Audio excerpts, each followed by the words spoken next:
Assalamu alaikum dear students. So as you all know myself engineer Zafar from GSCI Pulwama. Okay dear students, as you all know I have been uploading important topics for your board exams, and one more important topic here is position vector of center of mass of a two particle system. Okay तो dear students as board specific topic है तो यहाँ centre of मास पे पूरा उतना बात नहीं कर सकते, लेकिन हाँ सेंटर ऑफ मास को अगर हम डिफाइन करेंगे तो सेंटर ऑफ मास को हम डिफाइन कैसे करते हैं, हम बोलते हैं एक ऐसा स्पेशल पॉइंट एक बॉडी का या एक सिस्टम ऑफ मासेस का जहां पे उस सिस्टम ऑफ मासेस का या उस बॉडी का हम सारा मास एज्यूम करते हैं क्या कंसंट्रेटेड, और एक ऐसा पॉइंट जहां पे बॉडी पे या सिस्टम पे लगने वाले सारे फोर्सेस एज इफ इसी पॉइंट पे लग रहे हैं. ओके आई रिपीट, एक special point of a point masses of a system of masses या एक बॉडी का या एक कंटिन्यूअस सिस्टम का एक ऐसा पॉइंट जहां पे हम सारा मास एज्यूम करते हैं उस सिस्टम का कि वो कंसंट्रेटेड है उसी पॉइंट पे, और एज इफ जो भी फोर्सेस लग रहे थे हमारे सिस्टम पे तो वो सारे फोर्सेस इसी स्पेशल पॉइंट पे लग रहे हैं.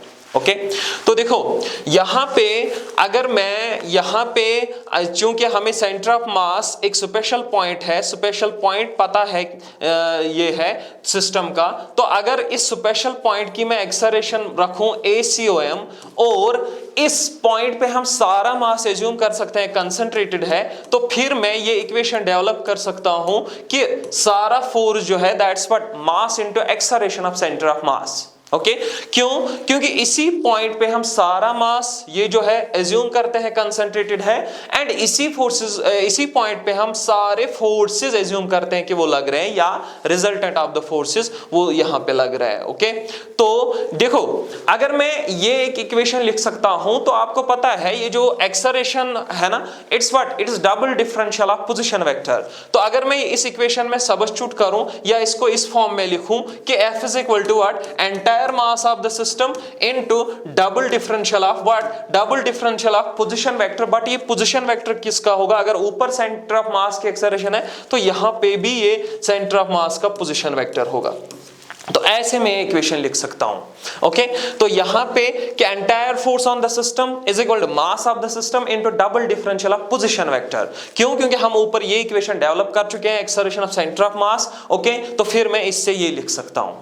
ओके देखो यहां पे मैं ये इक्वेशन क्यों लिख रहा हूं, बिकॉज जो हम अभी डेरिवेशन करेंगे ना position vector of centre of mass of a two particle system, वहां पे मैं क्या करूंगा, वहां पे मैं बिल्कुल ऐसी इक्वेशन डेवलप करने की कोशिश करूंगा कि मैं एक इक्वेशन बनाऊंगा या मैं एक सिस्टम ऑफ मासेस दूंगा जिसमें दो पॉइंट मासेस होंगे. ओके तो उसमें मैं थोड़ी सी एनालिसिस करूंगा, एंड एनालिसिस के लास्ट में मैं ऐसी इक्वेशन बनाने की कोशिश करूंगा.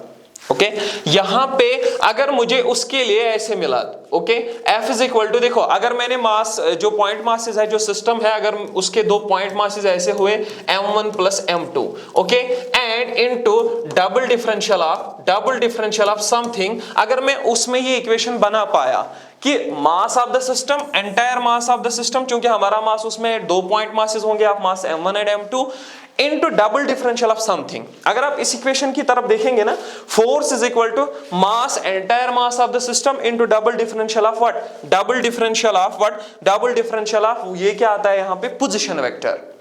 तो यहां पे भी ये जो समथिंग है ना, फिर ये समथिंग यहां पे भी क्या होगा, it must B position vector of centre of मास.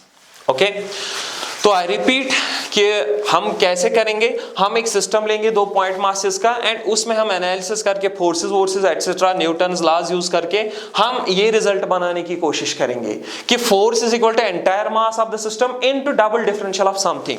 ये जो हमें यहाँ पे समथिंग टर्म आएगी ना, तो ये this must be what position vector of centre of mass. Okay because हम सेंटर ऑफ मास के लिए ही ये इक्वेशन लिखते हैं.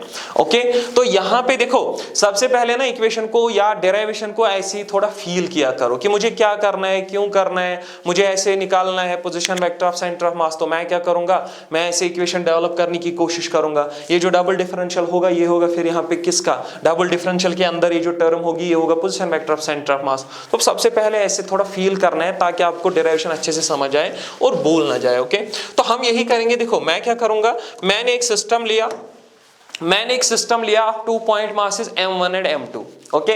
मैंने रखा कि F1 फोर्स लग रहा है M1 पे due to what, F2, okay. M1 जो है, ये जो F1 फोर्स है, F1 ये लग रहा है, ये स्मॉल F1, ओके। हाँ, F1, ये जो फोर्स F1 लग रहा है, ये लग रहा है M1 पे, लगा रहा है M2, एंड ये जो फोर्स F2 है, स्मॉल F2, ये लग रहा है M2 पे, लगा कौन रहा है, M1। दैट मीन्स ये जो F1, small F1 and small F2, ये जो ग्रीन में यहां है, ये दोनों क्या है, ये इंटरनल फोर्सेस है इस सिस्टम के, बिकॉज सिस्टम मैंने M1 और M2 को कंबाइन ली, ये जो ओवल शेप्ड में है, तो ये मैंने सिस्टम लिया कंबाइन, तो ये दो बनते हैं इंटरनल सिस्टम, ये एक्शन रिएक्शन पेयर बनते हैं, बिकॉज F1 लगाता है M2 M1 पे, और F2 लग रहा है M2 पे, किसकी वजह से, M1 पे। तो ये दो एक्शन रिएक्शन पेयर बनते हैं। और मैंने क्या लिया, और मैंने external force F1, capital F1 रखा है M1 पे, और एक्सटर्नल फोर्स F2 रखा है किस पे, M2 पे।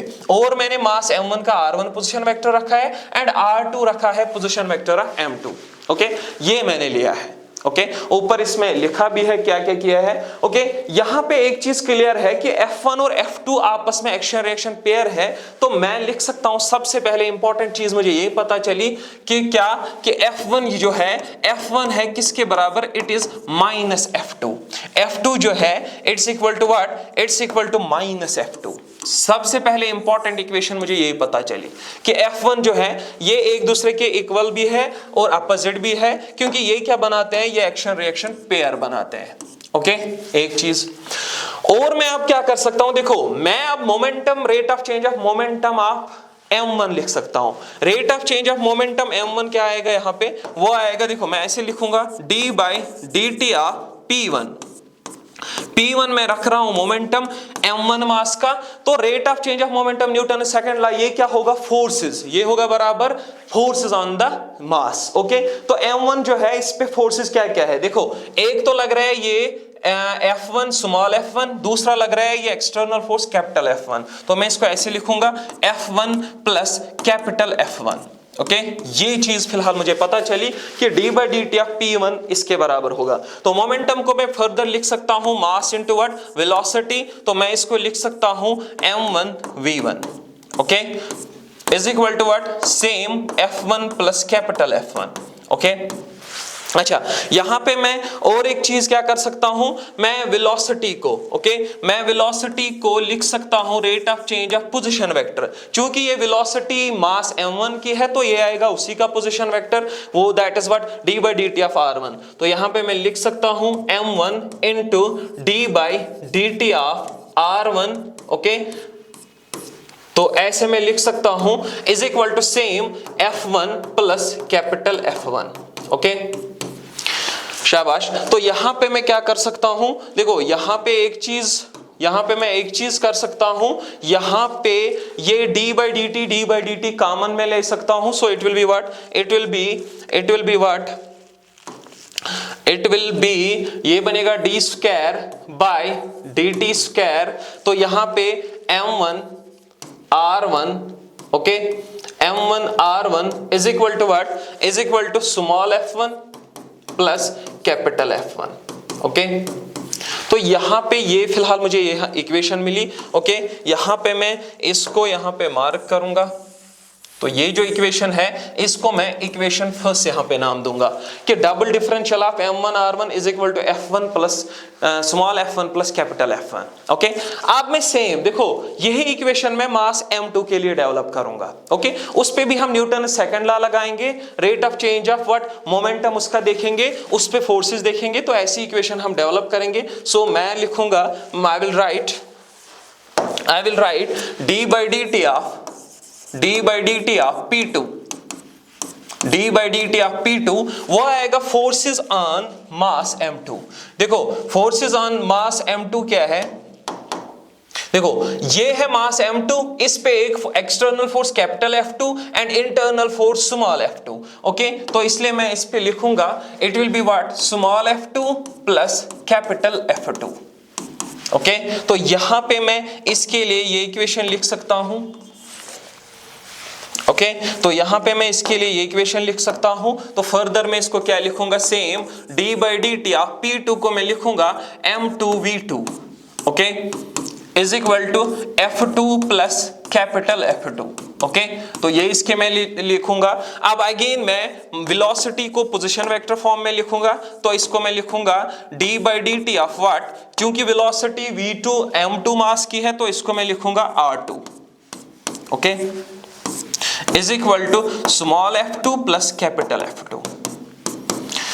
तो ऐसे मैंने इसके लिए भी ये लिखा, तो यहां पे भी मैं अगेन कॉमन ले सकता हूं, तो इसके लिए भी क्या बनेगा, it will be double differential of what m2 r2 is equal to small f2 plus capital F2 okay तो यहां पे भी मुझे ये इक्वेशन मिली जो मैंने ऑलरेडी m1 के लिए डेराइव की थी, तो इसके लिए भी मुझे ये इक्वेशन सेकंड मिली ओके तो यहां पे मैं इसको इक्वेशन सेकंड नाम दूंगा ओके तो इक्वेशन सेकंड ये होगी। अब मैं फर्दर क्या करूंगा, देखो मैं करूंगा इक्वेशन फर्स्ट एंड सेकंड को क्या, इनको मैं ऐड करूंगा ओके तो I will write adding equation first and equation second. तो मुझे क्या मिलेगा, देखो यहां पे मुझे क्या मिलेगा, इक्वेशन फर्स्ट क्या थी, that was double differential of m1 r1 okay plus equation second का LHS क्या है, double differential of m2 r2 okay is equal to equation first का RHS था F1 plus capital F1 and equation second का था F2 plus capital F2 okay तो ये इनका RHS था ओके तो ऑलरेडी मुझे पता है, देखो मैं अब यहां पे कॉमन लूंगा डबल डिफरेंशियल ओके यहां पे दोनों टर्म्स में डबल डिफरेंशियल है, it will be d2/dt2 okay यहां पे रहेगा m1 r1 plus m2 r2 okay is equal to, देखो F1 के बदले मैं लिखूंगा माइनस F2 क्योंकि हमें ऑलरेडी पता है ये एक्शन रिएक्शन पेयर है ओके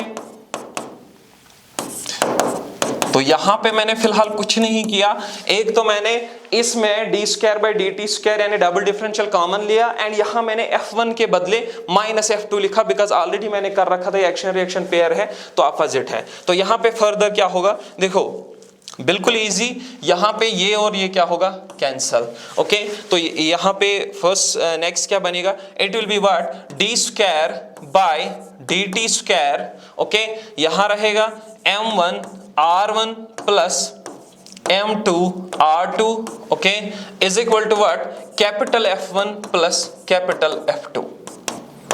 तो यहां पे फिलहाल मैं यहां तक पहुंचा कि इसको ये बनेगा ओके ये इक्वेशन तक मैं पहुंचा कि double differential of m1 r1 plus m2 r2 is equal to capital F1 plus capital F2 okay तो यहां पे मैं फर्दर क्या कर सकता हूं, देखो F1 external force on m1 F2 external force on m2 तो मैं इन दोनों का रिजल्टेंट पूरे सिस्टम के लिए रखूंगा F कैपिटल F। सो मैं इसको ऐसे लिख सकता हूं, मैं यहां पे लिख सकता हूं क्या, डबल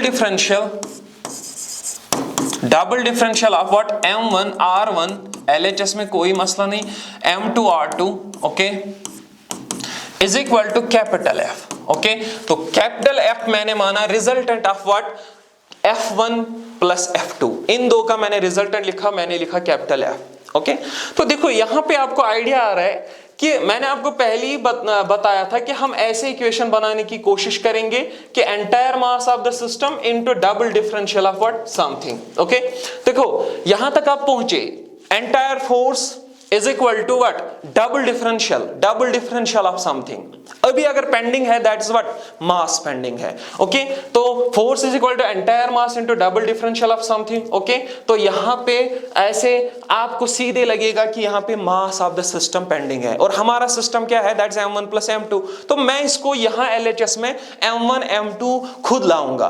तो अगर मैं खुद लाऊंगा तो मुझे डिवाइड और मल्टीप्लाई दोनों करने हैं तभी कर सकता हूं। सो मैं यहां पे क्या कर सकता हूं, देखो मैं यहां पे लिख सकता हूं डिवाइडिंग, देखो मैं यहां पे फर्दर क्या करूंगा,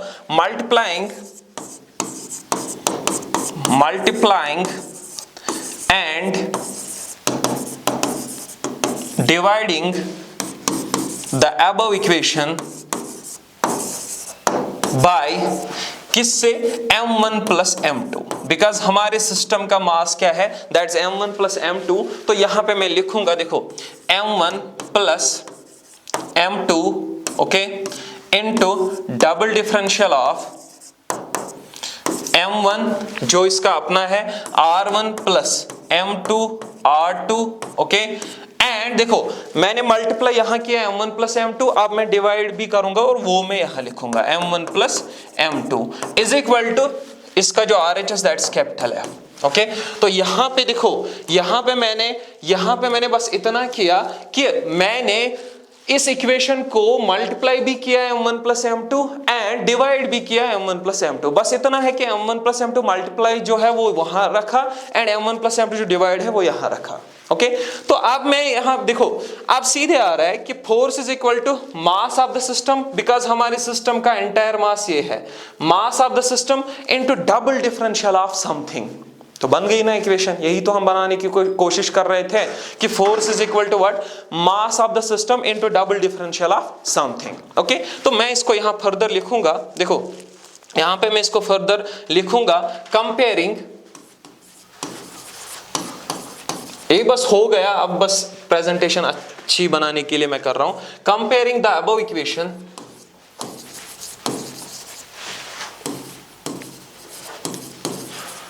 comparing the above equation with किससे, with F is equal to mass, entire mass of the system into double differential of center of mass, sorry position vector of centre of mass okay. तो ये equation के साथ मैं ये जो above equation ये है, इस इक्वेशन को मैं इस इक्वेशन के साथ कंपेयर कर रहा हूं ओके। तो मैं यहां पे सीधे अब लिख सकता हूं, we can write comparing the above equation with the equation f is equal to this, we can write क्या हम लिख सकते हैं, हम यहां पे लिख सकते हैं कि ये जो centre of mass of the system है या position vector of centre of मास जो है वो किसके बराबर है, वो इस m1 r1 plus m2 r2 that's what m1 r1 plus m2 r2 divided by m1 plus m2 okay, divided by m1 plus m2 okay. तो ये हमें मिली equation for the position vector of centre of mass after the comparison okay. तो बस मैंने क्या किया था, मैंने दो पॉइंट मासेस लिए थे, सिस्टम मेरा 2 पॉइंट मासेस का था ओके। तो यहाँ पे मैंने क्या किया, मैंने उस पे फोर्सेस इंटरनल एक्सटर्नल फोर्सेस लिए और फिर एनालिसिस स्टार्ट की। एनालिसिस के लास्ट में मैं इस रिजल्ट पे पहुंचा कि m1 plus m2 into double differential of something is equal to force. तो आपको पता ही है force is equal to entire mass of the system into double differential of something क्या होगा, that must be what, position vector of centre of mass. तो यहां double differential of this, तो इसको मैंने इसके साथ कंपेयर किया इस इक्वेशन में, कंपैरिजन के बाद मैं सीधे बता सकता हूं, देखो यहां पे force entire mass of the system into double differential of position vector of centre mass. तो यहां पे double differential of something, this something must be what, it must be the position vector of centre of mass. तो ऐसे आप बिल्कुल derive कर सकते हो position vector of centre of mass of a two particle system okay. तो बिल्कुल थोड़ा सा इसको पहले फील करना है कि कैसे करना है, उसके बाद ये आराम से आपको आएगा ओके। तो hope it's very clear, thanks.